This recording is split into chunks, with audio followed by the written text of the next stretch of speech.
अक्सर कहा जाता है कि जो चीजें ऊपर से सही, खूबसूरत और परफेक्ट दिखती हैं, उनके पीछे कई राज छिपे हो सकते हैं। कुछ ऐसे राज जो जितने गहरे जाते हैं, उतने ही खौफनाक हो जाते हैं। मेलबर्न में बसी यह परिवार भी बाहर से बिल्कुल परफेक्ट लग रहा था। एक खुशहाल शादी, एक प्यारा सा बेटा, शानदार जिंदगी और देखने में एक आइडियल कपल। प्यार, भरोसा और खुशी से भरी उनकी दुनिया किसी भी आम इंसान के लिए ईर्ष्या का विषय हो सकती थी। लेकिन फिर एक सुबह आई जिसने सब कुछ बदल कर रख दिया। उस दिन जब पत्नी की नींद खुली तो उसे एहसास भी नहीं था कि उसकी जिंदगी हमेशा के लिए बदलने वाली है। घर के एक कमरे में उसका पति मृत पाया जाता है, एक रहस्यमयी और भयानक स्थिति में। पहले तो यह एक सामान्य हादसा लगता है, लेकिन जैसे जैसे पुलिस जांच आगे बढ़ती है, वैसे वैसे ऐसे राज सामने आते हैं जो हर किसी के रोंगटे खड़े कर देते हैं। नमस्कार दोस्तों, मैं विनय कुमार। आज मैं एक ऐसे केस के बारे में बात करने वाला हूँ जिसके तार भारत और ऑस्ट्रेलिया दोनों से जुड़े हैं। यह कहानी न सिर्फ सस्पेंस से भरी है, बल्कि ऑस्ट्रेलिया पुलिस की प्रभावशाली जांच को भी उजागर करती है। यह है सैम अब्राहम, केरल का वह शख्स जिसका जीवन ऑस्ट्रेलिया के फेमस शहर मेलबर्न के शांत वातावरण में अचानक और दुखद रूप से समाप्त हो गया। तो आइए जानते हैं क्या हुआ था सैम के साथ। इस रहस्यमय घटना की पूरी सच्चाई जानने के लिए यह वीडियो अंत तक जरूर देखें। सोफिया और सैम केरल के कोल्लम जिले के कारवालूर में एक दूसरे के पड़ोसी थे। वे बचपन से ही एक दूसरे को जानते थे। दोनों लोकल चर्च के धार्मिक संगीत मंडली में साथ गाते थे और वहीं से उनकी धीरे धीरे दोस्ती शुरू होती है। कोट्टायम, जो कोल्लम से लगभग 100 किलोमीटर दूर है, वहां के कॉलेज में उन्होंने साथ में एडमिशन लिया। यहीं से उनका रिश्ता और भी गहरा हुआ। उन दोनों के बीच प्यार का रिश्ता इतना मजबूत हो गया कि दोनों ने शादी करने की ठान ली। सैम के पिता इस रिश्ते के लिए तैयार नहीं थे और उन्होंने इसका विरोध भी किया। लेकिन सोफिया ने उन्हें धमकी दी कि अगर वे स्वीकार नहीं करते तो वह खुदकुशी कर लेगी। इसके बाद सैम के पिता ने शादी को मंजूर कर लिया और उन्होंने 2008 में शादी कर ली। सैम और सोफिया इस शादी से बहुत खुश थे। शादी के कुछ समय बाद सैम दुबई शिफ्ट हो गए और वहां वे यूएई एक्सचेंज के लिए काम कर रहे थे। सोफिया बेंगलुरु और तिरुवनंतपुरम में सॉफ्टवेयर कंपनी में जॉब कर रही थी। शादी के बाद दोनों ने एक बेहतर जीवन का सपना देखा और मेलबर्न में बसने का निर्णय लिया। सोफिया की बहन पहले से ही मेलबर्न में रह रही थी और सोफिया ने उसकी मदद से ऑस्ट्रेलिया में नौकरी शुरू की। कुछ महीने बाद सैम भी वहां शिफ्ट हो गया और उनके परिवार ने मेलबर्न के एक उपनगर एपिंग में नई जिंदगी की शुरुआत की। सैम और सोफिया का एक छोटा बेटा भी था। वे वहां भी लोकल चर्च में सक्रिय रहते थे और कभी कभी चर्च में गाना भी गाया करते थे। उनकी जिंदगी एक सामान्य परिवार की तरह खुशी से बीत रही थी, लेकिन इस सुखद जीवन के पर्दे के पीछे एक भयानक साजिश की नींव रखी जा रही थी, जिससे सैम अनजान था। अक्टूबर 2015 में सैम, सोफिया और उनका बेटा अपने परिवार से मिलने केरल आए। कुछ महीने रहने के बाद वापस जाने से पहले सैम ने अपने पिता से कुछ अजीब और डरावनी बातें कही। उन्होंने यह भी कहा कि उन्हें अपने दादा की कब्र के पास दफनाया जाए। सैम ने संकेत दिया कि सोफिया के साथ कुछ गंभीर समस्याएं चल रही थीं, लेकिन इस बारे में कभी घर वालों से जिक्र नहीं किया। पर उनके पिता ने इन बातों को गंभीरता से नहीं लिया और समझाया कि ऐसी अशुभ बातें न करें। इन डरावने संकेतों के बावजूद सैम 11 अक्टूबर 2015 को मेलबर्न लौट आए। कि तभी 3 दिन बाद 14 अक्टूबर को एक भयानक घटना घटती है। सोफिया जब सुबह उठी तो उसने सैम को अपने बगल में मृत पाती है। उनके मुंह से झाग निकल रहा था और उनकी सांसें नहीं चल रही थीं। सोफिया को लगा कि सैम को हार्ट अटैक आया है और उसने घबराहट की स्थिति में रोते हुए इमरजेंसी सर्विस को कॉल किया।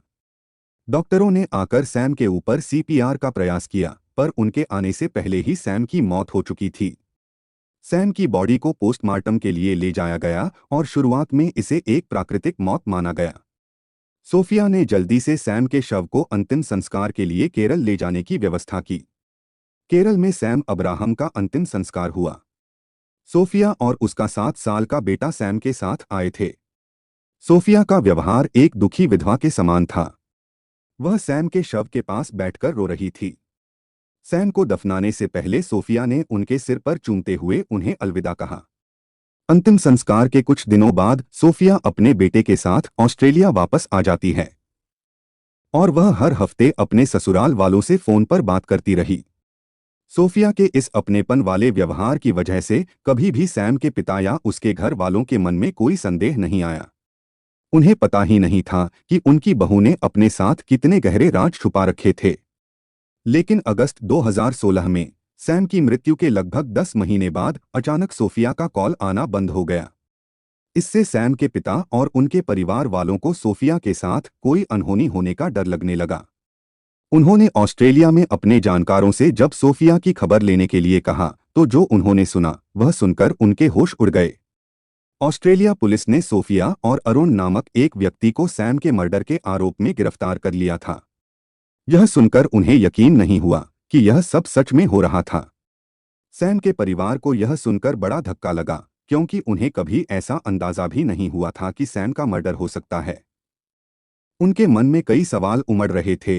कौन था यह अरुण और सोफिया का इस मर्डर से क्या ताल्लुक है? सैम की मौत के बाद शुरुआती जांच में डॉक्टर ने पुलिस को बताया कि सैम के शरीर में जहर पाया गया था। इससे वहां की पुलिस के कुछ अधिकारियों ने इस केस को प्राकृतिक मृत्यु मानकर बंद न करने की गुहार की गई थी। हालांकि सोफिया ने सैम की डेड बॉडी इंडिया भेजकर अंतिम संस्कार करवा दिया था, लेकिन उन अधिकारियों के अनुरोध पर इस केस को खुला रखा गया और गुप्त तरीके से इस पर जांच चलती रही। इसी बीच पुलिस गहन जांच में लगी हुई थी। महीनों तक डिटेक्टिव्स ने सोफिया और अरुण पर नजर रखी, उनके गुप्त मुलाकातों को नोटिस किया और दोनों के बीच 100 घंटे से अधिक की फोन बातचीत को इंटरसेप्ट किया। चूंकि यह कॉल अधिकतर मलयालम भाषा में थी, इसलिए उन्हें ट्रांसलेटर की मदद लेनी पड़ी।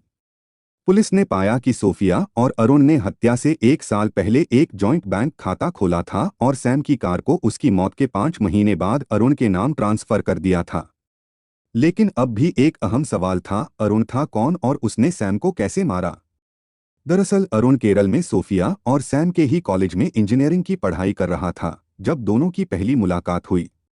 वहीं से सोफिया के दिल में अरुण के लिए भी एक फीलिंग जगने लगी थी। हालांकि सोफिया ने सैम से लव मैरिज की, पर वह अरुण से भी कांटेक्ट में बनी रही। अरुण पढ़ाई के बाद ऑस्ट्रेलिया में जॉब करने लगा और जब सोफिया वहां आ गई तो दोनों फिर से मिलने लगे। सैम के भी ऑस्ट्रेलिया शिफ्ट होने के बाद इन दोनों के बीच मिलना कम हो गया था। वे एक दूसरे से अपनी भावनाओं को डायरी में लिखकर व्यक्त किया करते थे और अक्सर साथ में जिंदगी बिताने की बातें किया करते थे। इसी चाहत को पूरी करने के लिए उन्होंने एक घिनौनी साजिश को जन्म दिया। जुलाई 2015 में सैम की हत्या से लगभग 9 महीने पहले सैम पर एक नकाबपोश व्यक्ति ने हमला किया था जो ट्रेन स्टेशन पर उनकी कार के पीछे छुपा हुआ था। इस हमले के दौरान सैम को गर्दन और गाल पर चोटें आई थीं। वह नकाबपोश अरुण ही था जिसने सैम को उस दिन मारने का प्लान बनाया था। लेकिन अरुण का यह प्लान फेल हो गया। 13 अक्टूबर 2015 की रात अरुण और सोफिया ने मिलकर अपनी साजिश को आखिरी अंजाम दिया। सोफिया ने सैम को रात के खाने और जूस में जहर मिलाकर दिया। जहर से सैम की मृत्यु हो गई और सोफिया ने सुबह होने का इंतजार किया ताकि वह इस मौत को नींद में आए हार्ट अटैक का रूप दे सके। पुलिस को अभी एक सबूत की जरूरत थी जो कोर्ट में यह जुर्म साबित कर पाए। इसी जांच के दौरान पुलिस के एक अंडरकवर एजेंट ने अरुण से दोस्ती बनाई। इस मामले में आखिरकार पुलिस को वह ब्रेक तब मिला जब अरुण ने एक दिन अंडरकवर एजेंट के साथ ड्रिंक करते हुए कबूल किया कि उसने एक आदमी को जहर देकर मारा है। 10 महीने की इस जांच के बाद आखिरकार पुलिस ने अगस्त 2016 में सोफिया और अरुण को गिरफ्तार कर लिया। कोर्ट में कई दिन तक चली दलीलों के बाद जज ने सैम की हत्या को एक गंभीर अपराध बताया। आखिरकार सैम की हत्या के आरोप में सोफिया को 22 साल की कारावास की सजा सुनाई गई और अरुण को 27 साल की सजा मिली। इस कहानी को सुनाने का मेरा मकसद आपको डराना या धमकाना नहीं है, बल्कि आपको सतर्क करना है ताकि आप अपने आसपास होने वाली घटनाओं से सबक लें और समय रहते सही फैसला कर सकें। यह कहानी सिर्फ एक हत्या की नहीं, बल्कि विश्वासघात और भयावह सच्चाई को दिखाती है। प्यार और रिश्ते सच्चाई पर टिके होते हैं, लेकिन जब उनमें धोखा आ जाता है तो अंजाम दर्दनाक होता है। एक गलत फैसला न सिर्फ एक इंसान की, बल्कि पूरे परिवार की जिंदगी बर्बाद कर सकता है। अगर आपको कभी किसी रिश्ते में अनहोनी या शक महसूस हो तो चुप मत रहें, अपने परिवार या कानून की मदद जरूर लें। सतर्क रहें, सुरक्षित रहें और हमेशा सच्चे रिश्तों की कदर करें। ऐसी ही सच्ची और दिल दहला देने वाली क्राइम स्टोरीज के लिए हमारे चैनल क्राइम स्टोरी को सब्सक्राइब करें और वीडियो को लाइक करके हमें सपोर्ट करें, क्योंकि आपका एक लाइक हमें ऐसी और कहानियां आप तक लाने की प्रेरणा देता है।